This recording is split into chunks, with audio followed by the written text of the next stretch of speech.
ஒரு பொய்யை வர்ணிக்க முடியும், ஒரு பொய்க்கு அழகு காட்ட முடியும், ஆனால் அதை பாதுகாக்க முடியாது. கண்டிப்பாக ஒரு நாள் பொய் அழிந்துவிடும். இன்றைக்கு இஸ்ரேல் என்கிற ஜியோனிசம் என்கிற ஒரு பொய் சன்னமாக கிழிந்து தொங்குகிற காட்சியே அது. இதே நேரத்தில் ஈரான் அணு ஆயுதம் வைத்திருக்கிறது என்று குற்றஞ்சாட்டக்கூடிய இஸ்ரேலிய பிரதமர் பெஞ்சமின் நெதன்யாகு அவருடைய நாட்டில் 90க்கும் மேற்பட்ட அணு ஆயுதங்களை வைத்துக் கொண்டிருக்கிறார் என்பதை பிரிட்டிஷ் உறுதிப்படுத்தி இருக்கிறாங்க இஸ்ரேலுக்குள்ள.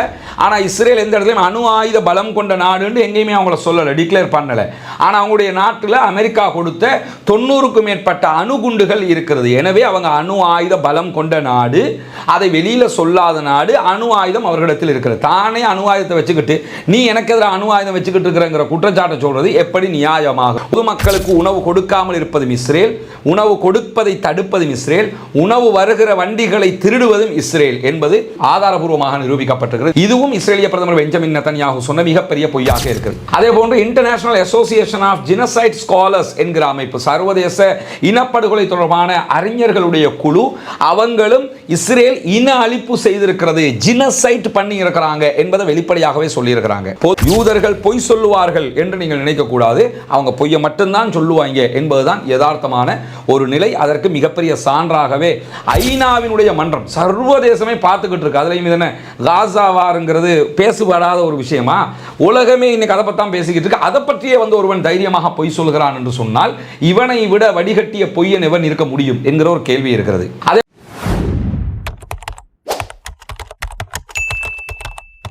அன்பிற்கினிய சகோதர சகோதரிகளே, நம் அனைவர் மீதும் ஏக இறைவனுடைய அமைதியும் கருணையும் உண்டாகட்டுமாக என்கிற பிரார்த்தனைகளோடு, நமக்கெல்லாம் தெரியும் உலகம் முழுவதும் இருக்கக்கூடிய எல்லா நாடுகள்லையும் ஏதாவது ஒரு பிரச்சனை உண்டாகுதுன்னு சொன்னால் அதுக்கு பின்னணியாக அமெரிக்காவும் இஸ்ரேலும் இருப்பார்கள்.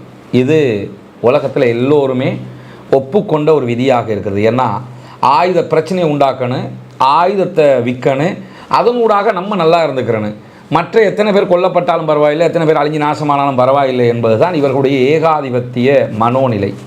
இந்த மனோநிலையை இன்னும் பல நாடுகளும் பின்பற்றுகிறார்கள். மேற்கில் இருக்கக்கூடிய எந்த நாட்டை நீங்கள் எடுத்துக்கிட்டாலும் அவர்கள் உலகத்திற்கு ஒரு பிம்பத்தை காட்டுவாங்க, வேறொரு பிம்பம் அவர்களுக்குள்ளே இருக்கும். மேற்கு நாடுகளில் ஒன்று பால் உற்பத்திக்கு ரொம்ப ஃபேமஸ் ஆனது என்று சொல்லி நம்ம அறிஞ்சுக்கிட்டோம்னா அதனுடைய ஹிடன் அஜெண்டாவாக என்ன இருக்கும்னு கேட்டால் வெப்பன் பிஸ்னஸ் இருக்கும். இப்படி ஏதோ ஒரு வகையில் அவங்க ஆயுத விற்பனை அவர்களுடைய ஒன்றாக இருந்து கொண்டே இருக்குங்கிறதுல எந்த மாற்று கருத்தும் இல்லை. அந்த அடிப்படையில் தான் இஸ்ரேல் தன்னுடைய ஆயுத விற்பனையை பெருக்கிக் கொள்வதற்கும் அமெரிக்கா பெருக்கிக் கொள்வதற்கும் பல நாடுகளில் யுத்தம் செய்கிற மாதிரி இந்த காசாவினுடைய வார் கடந்த 2 ஆண்டுகளாக நடைபெறுகிறது. ஆனால் வளமையை விட இந்த வாட்டியை நடந்திருக்குன்னு கேட்டால் இந்த வாரில் அவங்க டோட்டலாக ஃபெயிலியராக இருக்கிறாங்கிறது தெரியும். ஒரு 10 நாள்லையோ அல்லது 2 மாதத்திலேயோ முடிந்துவிடும் என்று நினைத்த இந்த யுத்தம் இதுவரைக்கும் முடியாமல் தொடர்ந்து கொண்டே இருக்கிறது. பாலஸ்தீன விடுதலை இராணுவம் அதுக்கு டஃப் கொடுத்து ரிப்பீட் கொடுத்து கொண்டே இருக்கிறாங்க. இந்த சூழலில் கடந்த ஒரு சில நாட்களுக்கு முன்பதாக ஐநாவினுடைய பொதுச்சபையில் பாலஸ்தீனத்தினுடைய பிரச்சனை சூடு பிடித்து கொண்டிருக்கக்கூடிய நேரத்தில் பல நாடுகளைச் சேர்ந்த தலைவர்களும் பேசிய போது அந்த இடத்துல இஸ்ரேலிய பிரதமர் பெஞ்சமின் நெதன்யாகவும் பேசினார். பெஞ்சமின் நெதன்யாகு பேசும்போது கிட்டத்தட்ட 76 நாடுகளைச் சேர்ந்த டெலிகேஷன்ஸ் எழும்பி போயிட்டாங்க. உன் பேச்செல்லாம் மனுஷன் கேட்பானா அப்படின்னு சொல்லிட்டு, நீ ஏன் மனிதர்களை கொன்று குவிச்சுக்கிட்டு இருக்கிற, நீலாம் யார் யான்னு சொல்லி அவரோட நெருக்கமாக இருந்த பல நாடுகள் கூட எந்திரிச்சு போயிட்டாங்க. இப்படியான சூழலில் அவர் ஒரு உரை அதில் பேசியிருந்தார். அதில் என்ன பேசினாருங்கிறத நம்ம தனியாக ஒரு வீடியோவாகவே, அந்த நைட் அப்டேட் வீடியோவாகவே நம்ம போட்டிருக்கிறோம். இந்த வீடியோவில் எதை நம்ம பார்க்க போகிறோம்னு சொன்னால், அவர் பேசிய அந்த உரையில் சொன்னவைகள் உண்மையா பொய்யா? ஏன்னா அல் ஜசீரா ரொம்ப அழகான ஒரு ஆர்டிக்கலை தொகுத்துருக்கிறாங்க. அவர் கிளைம் பண்ணினது என்ன, ஃபேக்ட் செக் பண்ணி எது உண்மைங்கிறத அவங்க போட்டிருக்கிறாங்க. அந்த அடிப்படையில் அவர் அதில் சொன்ன சில பாயிண்ட்டுகளை நம்ம முழுமையாக பார்த்தோம்னா அவர் சொன்னது உண்மையா பொய்யா என்பது நமக்கு தெரிந்துவிடும். முதலாவதாக அவர் அங்கே வைத்த மிகப்பெரிய குற்றச்சாட்டு என்னன்னு கேட்டால், பாலஸ்தீன விடுதலை அமைப்பு ஒப்புக்கொண்டால் நாளைக்கே யுத்தம் நின்றுவிடும் அப்படின்னு சொல்லி அவர் பேசுவார். இதனால இன்னும் அவர் உலகத்துக்கு சொல்ல வந்தாருன்னா நாங்கள் யுத்தம் நிறுத்தத்துக்கு தயாராக இருக்கிறோம், பலஸ்டைன் ஃபோர்ஸஸ் தயாராக இல்லை என்பதுதான் அவருடைய மிகப்பெரிய குற்றச்சாட்டு. இதை ஃபேக்ட் செக் பண்ணி அல் ஜசீரா வெளியிட்டிருக்கக்கூடிய செய்தியில் ரொம்ப அழகாக அவங்க நிறைய தரவுகளை தொகுக்கிறாங்க. அதில் அவங்க சொல்லக்கூடிய செய்தி என்னென்னா, நமக்கெல்லாம் தெரியும் இந்த யுத்தம் ஆரம்பித்ததுலேருந்து கிட்டத்தட்ட 7 அல்லது 8 தடவைகள் சமாதான பேச்சுவார்த்தைகள் நிறைவுற்று இனி அடுத்து சீஸ்ஃபயர் தான் என்கிற நிலை வந்தது. இப்படி வந்த எல்லா நிலைமைகளையும் பெஞ்சமின் நெத்தன்யாகு நாசப்படுத்தி இருக்கிறார். அவர் அதை எல்லாருமே ஒத்துக்குருவாங்க, அவங்க ஆக்களும் ஒத்துக்குருவாங்க, இந்த தரப்புலையும் ஒத்துக்குருவாங்க, நடுவில் இருக்கக்கூடிய கத்தார், அதே மாதிரி ஈஜிப்ட், அமெரிக்கா எல்லாருமே ஒத்துக்குருவாங்க. பெஞ்சமின் நெத்தன்யாகு என்ன செய்வார்னா, திடீர்னு ஏதாவது ஒரு தாக்குதல் நடத்துவார், இல்லைன்னு சொன்னால் கொடுத்த வாக்குறுதியை மீறுவார், ஏதோ ஒரு வகையில் அதை கலாப்ஸ் பண்ணியிருப்பார். எனவே இந்த விவகாரத்தில் நாங்கள் நிறைய சமாதானத்திற்கு முயற்சி செய்தோம், பலஸ்டைன் விடுதலை அமைப்பு தான் இதெல்லாம் புறக்கணித்தது என்று அவர் சொன்னது 100% அக்மார்க்கு பொய் என்கிறத அல் ஜசீரா நிரூபித்திருக்கிறது. உலகத்துக்கும் தெரிந்த ஒரு காரியமாக இருக்கிறது. எனவே யூதர்கள் பொய் சொல்லுவார்கள் என்று நீங்கள் நினைக்கக்கூடாது, அவங்க பொய்யை மட்டும்தான் சொல்லுவாங்க என்பதுதான் யதார்த்தமான ஒரு நிலை. அதற்கு மிகப்பெரிய சான்றாகவே ஐநாவினுடைய மன்றம் சர்வதேசமே பார்த்துக்கிட்டு இருக்கு. அதுலேயும் இது என்ன காசாவாருங்கிறது பேசுபடாத ஒரு விஷயமா? உலகமே இன்னைக்கு அதை பற்றி தான் பேசிக்கிட்டு இருக்கு. அதை பற்றியே ஒருவன் தைரியமாக பொய் சொல்கிறான் என்று சொன்னால் இவனை விட வடிகட்டிய பொய்யன் எவன் இருக்க முடியும் என்கிற ஒரு கேள்வி இருக்கிறது. கடந்த மார்ச் மாதம் 18ஆம் தேதி ஒரு ஒப்பந்தம் எட்டப்பட்டது, சமாதான ஒப்பந்தம். அதை அவர் சீர்குலைச்சார். இந்த மாத ஆரம்பத்திலேயே ஒரு சமாதான ஒப்பந்தம் ஏற்பட்டு அது தொடர்பான கொடுக்கப்பட்ட நிபந்தனைகளை கலந்துரையாடுகிற நேரத்தில் தான் கத்தர் மேலே தாக்குதல் நடத்தி கத்தரில் இருந்த பாலஸ்தீன விடுதலை அமைப்பினுடைய தலைவர்களை கொல்வதற்கு இஸ்ரேல் முயற்சி பண்ணியது. அப்போ இதுவும் எதை எடுத்து காட்டுதுன்னு கேட்டால், சமாதானத்திற்கு பாலஸ்தீன விடுதலை அமைப்பினர் எப்போதும் தயாராக இருந்தார்கள். இஸ்ரேலிய ஆக்கிரமிப்பு இராணுவமும் அவர்களுடைய தலைமையும் தான் அதை கெடுத்தது, சீரழித்தது. எனவே அவர் முன்வைத்த முதலாவது வாதமே பச்சை பொய்யானது. அது பொய் என்பது உலகத்திற்கே தெரிந்த ஒரு பேருண்மையாகவும் இருக்கிறது. இரண்டாவதாக அவர் அங்க முன்வைத்த இன்னும் ஒரு வாதம் என்னன்னு கேட்டால், காசாவில் பொதுமக்களை பாதுகாப்பதற்கு, பொதுமக்களுடைய இறப்புகளை குறைப்பதற்கு நாங்கள் ரொம்ப ட்ரை பண்ணுறோம் அப்படிங்கிறாரு. இது எப்படி இருக்குன்னா, இதுவரைக்கும் காசாவில் 77,000 அப்பாவிகள் கொல்லப்பட்டிருக்கிறார்கள், ஷஹீதாகி இருக்கிறார்கள். 1.5 லட்சத்துக்கு மேற்பட்டவங்க படுகாயம் அடைந்திருக்கிறாங்க, முழு காசாவும் அளிக்கப்பட்டிருக்கு. இதெல்லாம் கண்ணுக்கு முன்னுக்கு நடக்குது. சமூக வலைதளங்கள் உலகத்தில் எல்லாருமே பார்க்குறாங்க, எல்லா மீடியாக்களையும் பார்க்குறாங்க. எல்லோருமே ஒப்புக்கொண்டுட்டாங்க காசாவில் பொதுமக்கள் கொல்லப்படுறாங்கிறத. உலகத்துக்கே தெரிகிற விஷயம். ஆனால் பொதுமக்கள் கொள்றத நாங்கள் தவிர்த்துக்கிற பார்க்குறோம், ரொம்ப காப்பாற்றிக்கிட்டு வர்ற மக்கள் அப்படிங்கிறாரு. இது பொய் என்பதற்கு அல் ஜசீரா முன்வைக்கக்கூடிய அழகான சில வாதங்களை நீங்கள் பாருங்க. இஸ்ரேலுடைய இராணுவ தரவுத்தளம் வெளியிட்டிருக்கக்கூடிய தகவல்கள்லேயே காசாவில் கொல்லப்பட்டதில் 83% பொதுமக்கள் அப்படிங்கிறாங்க.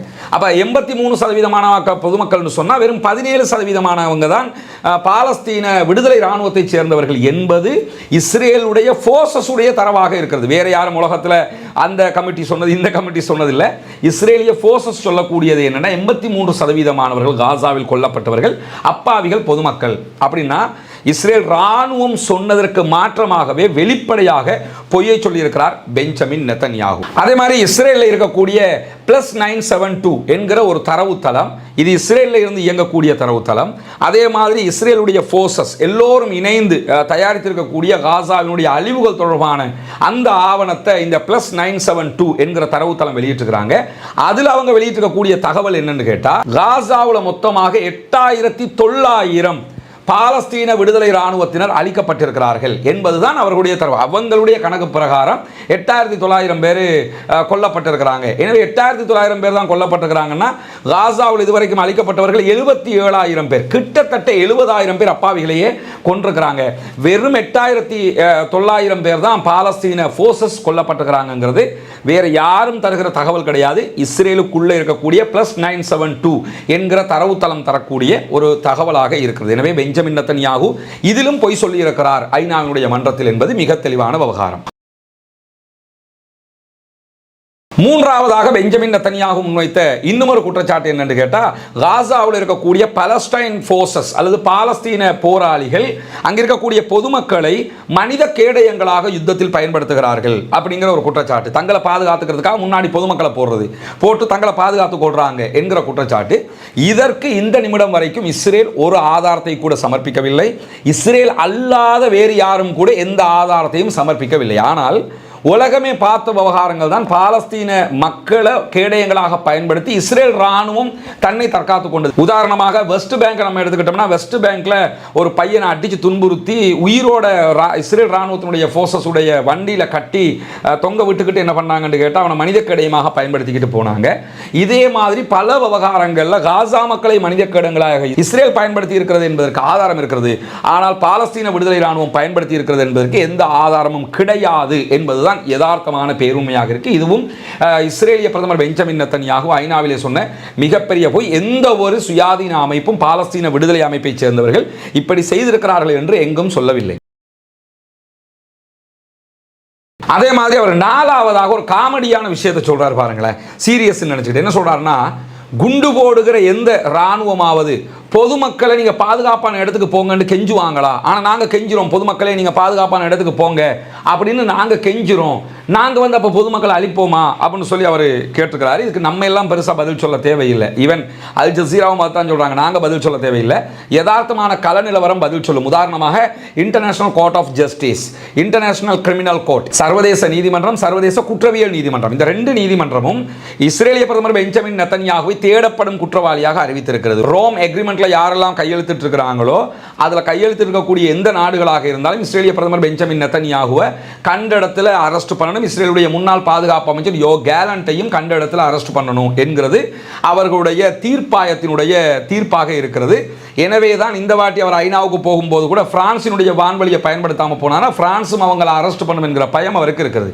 எனவே international court of justice, international criminal கோர்ட்டினுடைய தீர்ப்பு பிரகாரமே குண்டு போடுவது, அழிப்பது எல்லாமே செய்வது இஸ்ரேல் தான். அதனால் தான் இஸ்ரேலிய பிரதமருக்கு அரெஸ்ட் வாரண்ட் கொடுத்திருக்கிறாங்க. நம்பர் 1. அதே போன்று ஐநாவினுடைய சுயாதீன விசாரணை ஆணையம் அவங்களும் இஸ்ரேலிய ஆக்கிரமிப்பு ராணுவம் தான் முழுவதுமாக குழந்தைகளையும் பெண்களையும் பொதுமக்களையும் கொள்கிறது என்கிற தீர்ப்பை வழங்கி இருக்கிறது. அதே போன்று international association of genocide scholars என்கிற அமைப்பு, சர்வதேச இனப்படுகொலை தொடர்பான அறிஞர்களுடைய குழு, அவங்களும் இஸ்ரேல் இன அழிப்பு செய்திருக்கிறது, ஜினோசைட் பண்ணி இருக்கிறாங்க என்பதை வெளிப்படையாகவே சொல்லி இருக்கிறாங்க. அதே மாதிரி அம்னஸ்டி இன்டர்நேஷனல் இவங்களும் இஸ்ரேல் இன அழிப்பு செய்கிறது, முழுவதுமாக காசா மக்களை இஸ்ரேல் தான் கொன்று குவிக்கிறது என்பதை அறிவித்திருக்கிறாங்க. இதை தாண்டி ஐநாவினுடைய ஹியூமன் ரைட்ஸ் கமிஷன் வெளிப்படையாகவே என்ன பண்ணிட்டாங்கன்னு கேட்டா, இஸ்ரேல் மனித உரிமை மீறலில் ஈடுபட்டிருக்கிறது, அப்பாவி பொதுமக்களை கொன்று குவிக்கிறார்கள், இவர்கள் செய்வது மிகப்பெரிய இன அழிப்பு என்பதை, ஜினோசைட் என்கிற வார்த்தையை முதல் தடவையாக ஐநா பயன்படுத்தியதே இஸ்ரேலுக்கு எதிராகத்தான். எனவே இஸ்ரேல் குண்டைத்தான் போடுகிறது, பொதுமக்களை பாதுகாக்கவில்லை என்பதையும் மிக தெளிவாக நம்ம பார்க்க முடியும். இதுவும் இஸ்ரேலிய பிரதமர் பெஞ்சமின் நெத்தன்யாகு உண்மை என்று காட்ட முனைந்த நம்பர் 1 பொய்யாக இருக்குது. ஐநாவுடைய மன்றத்தில் இருந்தவங்க, பேலன்ஸா இருந்தவங்களுக்கும் தெரியும், எழுந்து போனவங்க அத்தனை பேருக்கும் தெரியும், உலகத்துக்கே தெரிந்த விவகாரம். அதே மாதிரி அவர் அடுத்ததாக சொன்ன பொய் என்னன்னு கேட்டா, காசாவுக்குள்ள உதவி பொருட்கள் வருவதை இஸ்ரேல் தடுப்பதாக சொல்லப்படுகிறது. நாங்க தடுக்கல, நாங்க உள்ள உதவி பொருட்களை கொண்டு வர்றோம், உதவி பொருட்களை தடுப்பதும் திருடுவதும் பாலஸ்தீன விடுதலை அமைப்பு என்று சொன்னார். பாலஸ்தீன விடுதலை அமைப்பு எந்த உதவி பொருட்களையும் திருடவில்லை, தடுக்கவில்லை என்பதை New York times, Wall Street Journal உள்ளிட்ட அமெரிக்காவினுடைய பிரபல பத்திரிகைகளை உறுதிப்படுத்தி விட்டார்கள். சர்வதேச எந்த அமைப்புகளும் பாலஸ்தீன விடுதலை அமைப்பு உணவுகளை திருடுகிறது அல்லது உணவுகளை தடுக்கிறது என்கிற குற்றச்சாட்டுகளை எங்குமே வைக்கல. ஆனால் அமெரிக்காவினுடைய ஒரு மனிதநேய அமைப்பு என்கிற பெயரில் இஸ்ரேலும் அமெரிக்காவும் சேர்ந்து உள்ள நாங்கள் உணவு கொடுக்கிறோம் என்ற பெயரில் பல அப்பாவிகளை கொன்று குவித்திருக்கிறார்கள். உணவு எடுக்க வருகிற 2000க்கும் மேற்பட்டவர்களை கொன்று குவித்தார்கள் என்பது வெளிப்படையாகவே வெளிவந்திருக்கக்கூடிய ஆதாரபூர்வமான செய்தியாக இருக்கிறது. எனவே பொதுமக்களுக்கு உணவு கொடுக்காமல் இருப்பதும் இஸ்ரேல், உணவு கொடுப்பதை தடுப்பதும் இஸ்ரேல், உணவு வருகிற வண்டிகளை திருடுவதும் இஸ்ரேல் என்பது ஆதாரபூர்வமாக நிரூபிக்கப்பட்டிருக்கிறது. இதுவும் இஸ்ரேலிய பிரதமர் பெஞ்சமின் நெத்தன்யாகு சொன்ன மிகப்பெரிய பொய்யாக இருக்கிறது. அடுத்ததாக அவர் கிளைம் பண்ணின ஒரு விவகாரம் என்னன்னு கேட்டா, இஸ்ரேலையும் அமெரிக்காவையும் இதனுடைய நேச நாடுகளையும் அழிப்பதற்காக ஈரான் அணு ஆயுதத்தை தயாரிக்கிறது, இதை நம்ம தடுத்து நிறுத்தணும், ஈரானிடத்தில் அணு ஆயுதம் தயாரிப்பதற்கான எல்லாமே இருக்கிறது என்கிற ஒரு செய்தி அவர் சொல்லியிருந்தார். இந்த விவகாரத்தை பொறுத்தவரையில் ஈரான் அணு ஆயுதத்தை தயாரித்து விட்டது என்பது பல தளங்களிலும் இருந்து தெரியக்கூடிய ஒரு விவகாரம். ஆனால் வெளிப்படையாக ஈரான் தன்னிடத்தில் அணு ஆயுதம் இருப்பதாக இதுவரைக்கும் எங்கேயுமே சொல்லலை. அணு ஆயுதம் தயாரித்ததற்கான எந்த ஆதாரங்களையும் ஈரான் வெளிப்படையாகவே வெளியிடலை. அப்படியான ஒரு சூழல்ல ஐநாவினுடைய மன்றத்தில் வந்து என்ன பண்றாருன்னு கேட்டால், ஈரான் அணு ஆயுதத்தை தயாரிக்கிறது, அதுக்கு எதிராக தான் நாங்கள் யுத்தம் பண்ணினோம்னு சொல்றாரு. வெளிப்படையாக ஈரான் நாங்கள் அதை பண்ணலைங்கிறாங்க. எனவே ஈரான் பண்ணலை என்று சொல்ற ஒரு விவகாரத்தை பண்ணியதாக இஸ்ரேலிய பிரதமர் சொல்வது பொய்யானது. ஈரான் வெளிப்படையாக எங்கள்கிட்ட அணு ஆயுதம் இருக்குது என்று அவங்களே டிக்ளேர் பண்ணிட்டாங்கன்னு சொன்னா தான் இந்த குற்றச்சாட்டு அவருடைய பார்வையில் உண்மையானதாக இருக்க முடியும். இதே நேரத்தில் ஈரான் அணு ஆயுதம் வைத்திருக்கிறது என்று குற்றஞ்சாட்டக்கூடிய இஸ்ரேலிய பிரதமர் பெஞ்சமின் நெத்தன்யாகு அவருடைய நாட்டில் 90க்கும் மேற்பட்ட அணு ஆயுதங்களை வைத்துக் கொண்டிருக்கிறார் என்பதை பிரிட்டிஷ் உறுதிப்படுத்தி இருக்கிறாங்க இஸ்ரேலுக்குள்ள. ஆனால் இஸ்ரேல் எந்த இடத்துலையும் அணு ஆயுத பலம் கொண்ட நாடு என்று எங்கேயுமே அவங்கள சொல்லலை, டிக்ளேர் பண்ணலை. ஆனால் அவங்களுடைய நாட்டில் அமெரிக்கா கொடுத்த கிட்டத்தட்ட 90க்கும் மேற்பட்ட அணுகுண்டுகள் இருக்கிறது. எனவே அவங்க அணு ஆயுத பலம் கொண்ட நாடு, அதை வெளியில சொல்லாத நாடு, அணு ஆயுதம் அவர்களிடத்தில் இருக்கிறது. தானே அணு ஆயுதத்தை வச்சுக்கிட்டு நீ எனக்கு எதிராக அணு ஆயுதம் வச்சுக்கிட்டு இருக்கிறங்கிற குற்றச்சாட்டை சொல்றது எப்படி நியாயமாகும் என்பதுதான் அல் ஜசீராவினுடைய கேள்வியாகவும் இருக்கு. இதுவும் அவர் சொன்ன பொய்களில் ஒரு முக்கியமான ஒன்றாக பார்க்கப்படுகிறது. அதே மாதிரி அவர் கிளைம் பண்ணின இன்னொரு விஷயம் தான், ஈரானுடைய முக்கியமான தளபதிகளை நாங்கள் கொண்டுட்டோம், ஈரானுடைய முக்கியமான விஞ்ஞானிகளை நாங்கள் கொண்டுட்டோம் அப்படின்னு சொல்லி ஒரு செய்தியை சொல்லியிருந்தார். இதுவும் ஃபேக்ட் செக் பண்ணி அல் ஜசீரா இதையும் பொய்யுங்கிறாங்க. எப்படி பொய்ன்னு சொல்கிறாங்கன்னு கேட்டால், ஈரானுடைய இராணுவ தளபதிகள் முக்கியமானவர்கள் இந்த 12 நாள் வாரில் முதல் கட்டத்திலேயே கொல்லப்பட்டது உண்மை, அவர்களுடைய சில விஞ்ஞானிகள் கொல்லப்பட்டது உண்மை. ஆனால் ஈரான் அதுக்குரிய பதிலை தெளிவாக சொல்லிட்டாங்க, எங்களுடைய தலைவர்கள் எத்தனை பேரை நீங்கள் கொண்டாலும் எங்களுக்கு அடுத்த கட்ட தளபதிகள் இருக்கிறாங்க, அதனால தான் 12 நாள் வாரில் அவங்களால ஜெயிக்க முடிஞ்சது. அந்த தளபதிகளை மட்டும் நம்பி இருந்தாங்கன்னா அந்த வாரில் அவங்க தோத்து போயிருப்பாங்க. அந்த வாரில் அவங்க எப்படி ஜெயிக்கிறாங்கன்னு கேட்டால், அடுத்ததாக அவர்களுடைய தளபதிகளை உடனடியாக அதற்குரிய ஏற்பாடுகளை பண்ணிட்டாங்க. அடுத்த கட்ட தளபதிகள் இடத்திற்கு வந்துட்டாங்க, அதே மாதிரி அடுத்த கட்ட விஞ்ஞானிகள் இடத்துக்கு வந்துட்டாங்க.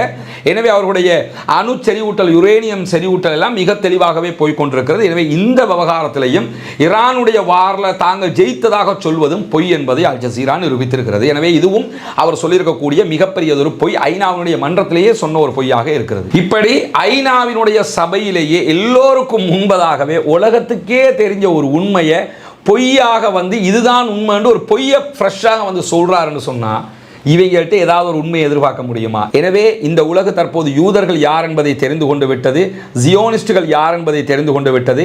இனியும் அமெரிக்காவும் இஸ்ரேலும் சொல்லக்கூடிய பொய்களை உலகம் நம்புவதற்கு தயாரில்லை. அத்தனை பேருக்கும் தெரியும் நீ பேச போகிறது பொய் தான், ஆனாலும் உட்காந்து கேட்டுக்கிட்டு இருப்பாங்க கொஞ்சம் பேர். ஏன்னா நம்ம ஆளு சொல்றது பொய் தான், நம்ம கேட்டு தானே ஆகணும், எந்திரிச்சு போயிட்டோம்னா ஏதாவது நடந்துருமில்ல என்கிறதுக்காக உட்காந்து கேட்பாங்க.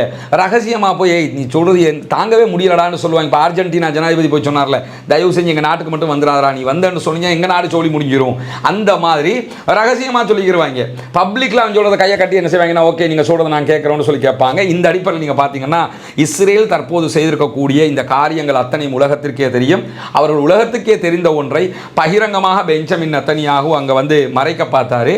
அதை இனிமேல் மறைக்க முடியாது. அவர் சொன்னது அத்தனையும் பொய் என்பதை அல் ஜசீரா மிக அழகாக ஒரு பெட்டக நிகழ்ச்சியாக போட்டுக்கிறாங்க. அதைத்தான் நாமும் உங்களுக்கு தமிழ் படித்து தந்திருக்கிறோம். எனவே பொய்யர்களை பொய்யர்கள் தான் என்று இந்த உலகம் மிக தெளிவாக அடையாளம் காணுகிறது.